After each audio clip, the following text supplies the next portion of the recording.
Hello everyone, দেবিকাজ makeover and একাডেমিতে তোমাদের সকলকে স্বাগত। আবার একটা নতুন ভিডিও নিয়ে চলে এসেছি। এটা একটা সফট ব্রাইডাল মেকআপ লুক। তোমরা তোমাদের স্পেশাল দিনে যারা এইভাবে সাজতে চাও আমার সাথে কন্ট্যাক্ট করতে পারো। আমাদের ব্রাইডাল আর রিসেপশনের বুকিং চলছে। আর তোমরা এইরকম মেকআপ শিখতে চাইলেও আমার সাথে কন্ট্যাক্ট করতে পারো। আমাদের নেক্সট ব্যাচের জন্য কিন্তু অ্যাডমিশান চলছে। আমাদের নেক্সট ব্যাচ আবার স্টার্ট হবে জুলাইয়ের 6 তারিখ থেকে। আর এখানে দেখো আমি বেসটাকে ভালো করে ক্লিন করে নিয়ে এখানে নিউট্রিজেনের একটা টোনার ইউজ করেছি। টোনারটা একটু ড্রাই করে নিয়ে এখানে নিউট্রিজেনার একটা জেল ময়েশ্চারাইজার ইউজ করেছি। জেল ময়েশ্চারাইজার আমাদের স্কিনকে হাইড্রেট করে। এরপরে পিএসসির একটা অয়েল কন্ট্রোল প্রাইমার ইউজ করেছি, যেটা আমাদের পোর্সকে মিনিমাইজ করবে।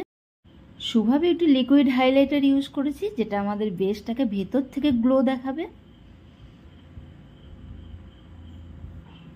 এরপর আমি আমাদের ফেসের যে স্পটগুলো রয়েছে সেগুলো হাইড করার জন্য একটা কনসিলার প্যালেট ইউজ করেছি, daily life forever 52 concealer palette.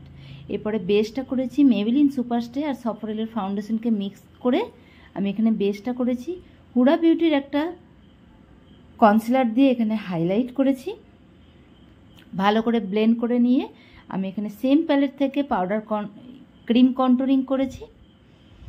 তারপর ভালো করে ব্লেন্ড করে নিয়ে এখানে ক্রিম ব্লাশার ইউজ করেছি O2O। এরপরে আমি বেসটাকে লক না করেই পাউডার কন্টুরিং আর পাউডার ব্লাশার অ্যাপ্লাই করেছি। তারপর এখানে লুজ পাউডার দিয়ে ভালো করে বেসটাকে লক করে নিয়েছি। তারপর আবার আমি পাউডার কন্টুরিং আর পাউডার ব্লাশার অ্যাপ্লাই করেছি। তারপর এখানে ডেইলি লাইফ ফরএভার 52 একটা ম্যাট ফিক্সার দিয়ে বেসটাকে লক করেছি। আর এখানে মেকআপ রেভলিউশনের একটা হাইলাইটার ইউজ করেছি। আর দেখো আমাদের মেকআপটা কমপ্লিট, একদম ফাইনাল লুক, সফট একটা ব্রাইডাল মেকআপ।